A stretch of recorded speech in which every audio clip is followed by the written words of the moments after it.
So hello guys. स्वागत है आपका टिकट फॉर यू में। ये बेसिकली एक नई लेक्चर होने वाली है हमारी जावा सीरीज प्लेलिस्ट की। आज हम लोग कवर करने वाले हैं स्टैटिक कीवर्ड। ये बेसिकली एक पार्ट टू होने वाली है स्टैटिक कीवर्ड की। हम लोग देखेंगे ज्यादा एफिशिएंटली स्टैटिक कीवर्ड को हम लोग कैसे यूज करें। तो चलिए आगे बढ़ते हैं।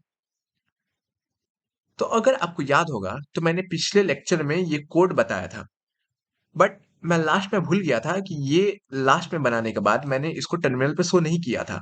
तो मैं इस लेक्चर में इसको पहले इसको रन करके दिखा देता हूँ आपको। तो फर्स्ट मैं पहले इसको रन करके दिखा देता हूँ आपको।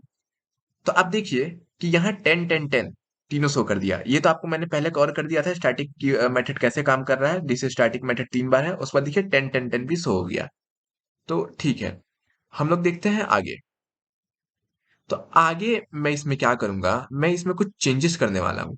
अब मैं क्या करूंगा कि एक न्यू क्लास बनाऊंगा यहाँ पे। मैं यहाँ एक न्यू क्लास बनाता हूँ, क्लास एक्स।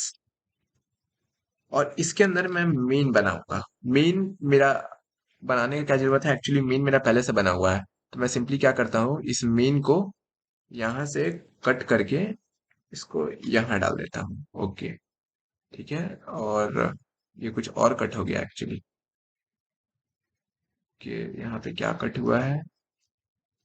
ये मेरा उसका है और ये मेरा यहाँ पे बंद होगा, ये ठीक है, डन। एंड ये स्टार्टिंग है और ये एक मेरा एंडिंग जाएगा, ठीक है। अब हम बेसिकली इसको कीवर्ड कर देते हैं। Okay, done. तो बेसिकली मैंने क्या किया कि एक नया क्लास बना लिया, ये नया क्लास बना लिया। और नया क्लास बनाने के बाद ये मेरा जो डिफॉल्ट मेन मेथड है उसको मैंने इस क्लास में कर दिया। तो अब आप ध्यान से देखिए कि मेरा ये जो फन डायरेक्ट कॉलिंग मेथड है ये एरर दे रहा है। तो मैं यही आपको बताने वाला हूँ इस लेक्चर में कि ये एरर क्यों दे रहा है। तो आप ध्यान से देखेंगे तो यहाँ मेरा रन लिखा हुआ है। तो कंट्रोल कंपाइलर क्या होगा, जैसे आपने रन दबाएंगे, आप रन जैसे ही क्लिक करेंगे तो कंपाइलर यहाँ से स्टार्ट होगा। पब्लिक स्टैटिक वॉइड मैन यहाँ तक आएगा, उस पर नीचे आएगा। तो नीचे कर्ली ब्रैकेट के अंदर आने पे देखेगा फन। तो देखेगा कि पहले वो ढूंढेगा, मतलब देखेगा फन है ये, तो ढूंढेगा कि फन कहाँ है मेरा। और पहले देखेगा कि कौन सा क्लास में है, तो ये क्लास एक्स में है। तो ये क्लास एक्स में ढूंढना चालू करेगी फन कहाँ है। तो आप ध्यान से देखिए क्लास एक्स में मेरा कोई फन नहीं है, इसलिए ये एरर दे रहा है।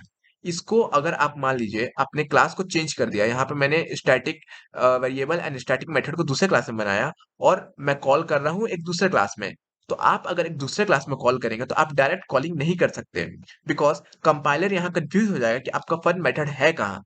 ये मेथड काम करेगा बाय क्लास नेम काम करेगा, बिकॉज यहाँ पे आप क्लास स्पेसिफाई कर दिए कि हाँ एबीसी में देखो मेरा फन मेथड है। यहाँ पे देखिए एबीसी डॉट फन लिखा हुआ है। इट मीन्स कि जो आपका फन है वो एबीसी में है। एबीसी को तुम चेक करो तो कंपाइलर एबीसी में आ जाएगा, उसके बाद वो फन देखेगा तो ये कॉल कर देगा। बट आप डायरेक्ट फन लिख देंगे तो कंपाइलर ढूंढेगा, वो क्लास एक्स में ही ढूंढता रह जाएगा, वो क्लास एबीसी में नहीं जाएगा जब तक आप उसको इंडिकेशन ना दें। तो मैं यही यहाँ पे यही बताना चाह रहा था कि आप इसको डायरेक्ट कॉलिंग, अगर आप मल्टीपल क्लास लगाते हैं तो आप डायरेक्ट कॉलिंग नहीं कर सकते। सिमिलरली ये चीज वेरिएबल में भी है, आप डायरेक्ट कॉलिंग नहीं कर सकते। आप थ्रू क्लास नेम और थ्रू ऑब्जेक्ट नेम कर सकते हो। ऑब्जेक्ट नेम तो हालांकि कॉमन है, आप इसको कर सकते हैं। और वेरिएबल्स में भी सेम है, आप through class name and object name कर सकते हैं। पहले मैं इसको रन करके दिखा देता हूँ, उससे पहले मैं एक फॉर्मेट डॉक्यूमेंट मार लेता हूँ। उसके बाद मैं यहाँ एक रन कर लेता हूँ। मैं आपको रन करके दिखा देता हूँ, अब मेरा कोड सही काम करेगा। यहाँ पे मेरा मेन क्लास है एक्स, यहाँ पे एक्स होगा, जावा एबीसी। एंड यहाँ पे बेसिकली होगा एक्स, ठीक है। तो अब आप देखिए दिस इज स्टैटिक मेथड मेरा 2 बार प्रिंट हुआ, बिकॉज मैंने यहाँ एक बार क्लास के थ्रू कॉल किया और एक बार ऑब्जेक्ट के through. Direct calling, direct calling यहाँ पे नहीं हो सकता है, बिकॉज कंपाइलर कंफ्यूज हो जाएगी फन मेथड मेरा कहाँ है। कंपाइलर ऑटोमेटिकली क्लास को जंप नहीं करता है जब तक आप उसको बताए नहीं। यहाँ पे मैंने क्लास स्पेसिफाई किया है तो यहाँ कंपाइलर जंप कर जाएगा क्लास को, वो क्लास एबीसी में आ जाएगा। बट आप यहाँ अगर डायरेक्ट फन लिख देते हैं तो कंपाइलर जंप नहीं करेगा, वो क्लास एक्स में ही ढूंढता रह जाएगा।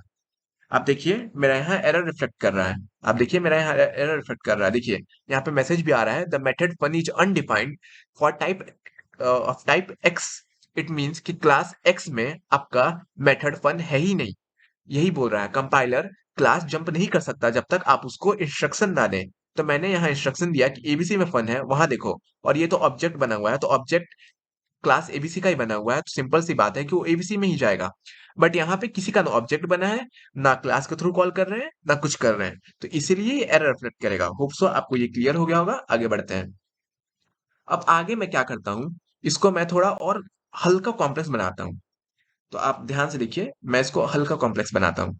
मैं यहाँ क्या करूंगा, एक और मैं मेथड बनाऊंगा, void disp नाम से।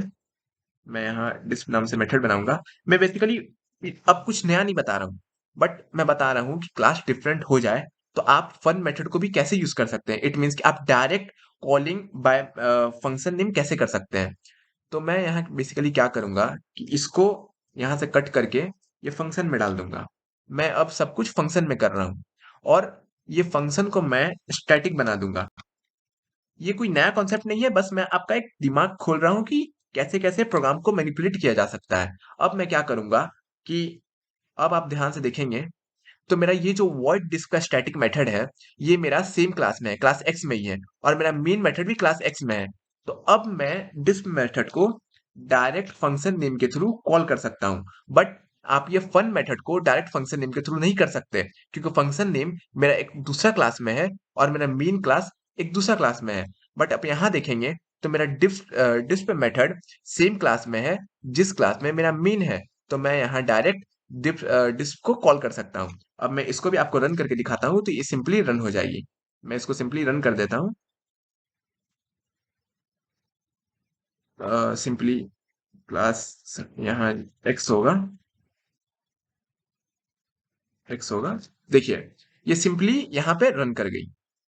देखिए, this is static method, this is static method, and 10 10। यहाँ पे कोई एरर नहीं आया। तो मैं वही बता रहा कि मैं वही बता रहा हूँ कि आप डायरेक्ट फंक्शन नेम नहीं कॉल कर सकते अगर आपका मेन मेथड और आपका स्टैटिक वेरिएबल सेम क्लास में ना हो तब। बट आप प्रोग्राम को इस तरीके से घुमा सकते हैं। आप देख लीजिए प्रोग्राम कैसे घूमता है। होप सो आपको यहाँ पे समझ में आ गई होगी। और मैं सिंपली क्या किया हूँ, जो मैंने मेन में मैं जो कॉल किया हूँ, डायरेक्ट मैं फंक्शन में कॉल कर दिया हूँ। यहाँ पे देखिए कंट्रोल क्या होगा कि पहले मेरा पब्लिक पे कंट्रोल आएगा, पब्लिक स्टैटिक वॉइड मेन। उसके बाद यहाँ डिस्प पे आ जाएगा। तो वो क्लास एक्स में ढूंढेगा कि डिस्प पे मेरा कहाँ है। तो देखेगा डिस्प मेरा यहाँ पे है। उसके बाद डिस्प में अंदर आ जाएगा, तो यहाँ देखेगा एबीसी डॉट फन। तो यहाँ देखिए कि क्लास एबीसी में मेरा फन मेथड को कॉल करना है तो कर देगा। यहाँ ऑब्जेक्ट के थ्रू कॉल करेगा, तो ऑब्जेक्ट के थ्रू मेरा कॉमन मेथड है, सब मेथड के लिए तो मेरा कॉमन है। होप सो अगर आपने मुझे पहले से फॉलो किया होगा तो आपको समझ में आ जाएगी। और यहाँ वेरिएबल के लिए भी सेम होगा। यहाँ पे मैंने क्लास स्पेसिफाई कर दिया है कि एबीसी में मेरा मेरा वेरिएबल है, तो एबीसी में जाके उस वेरिएबल को कॉल कर देगा। एंड सेकेंडली यहाँ ऑब्जेक्ट के थ्रू उस वेरिएबल को कॉल कर देगा। तो स्टैटिक कीवर्ड में बस इतना ही है। अगला lecture static block and non static block पे आएंगे। तो होप सो आज का लेक्चर आपको समझ में आया होगा। Good night, good morning and good afternoon जब भी आप देख रहे हो, और टेक केयर, बाय बाय।